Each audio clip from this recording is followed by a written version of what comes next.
Ali-İmran suresinin 169-cu ayəsi. Sanki Kərbəla şəhidlərinin mücəssəməsi olaraq Allah cümlə şəhidlərimizə rəhmət eləsin.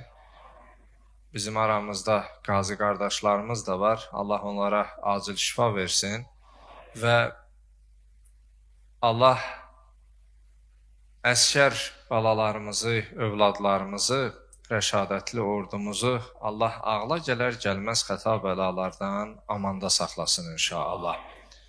Bu ayətin qısa mənası budur ki, Allah yolunda öldürülənləri ölü hesab etməyin.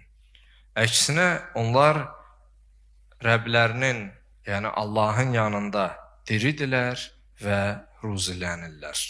Məhz Kərbəla hadisəsinin 1387-ci ilini qeyd etməyimizlə bu il sanki bu ayə onun təsdiqidir ki, Allah yolunda öldürülənlər ölmür, onlar yaşayır. Bəzi insanlar onu o cür təsvir edə bilər, təsəvvür edə bilər, düşünə bilər. Amma Kərbəla məktəbi bugün də yaşayır, sabah da yaşayacaq, ta qiyamətə qədər Peyğəmbər Salavatullahın kəlamı var.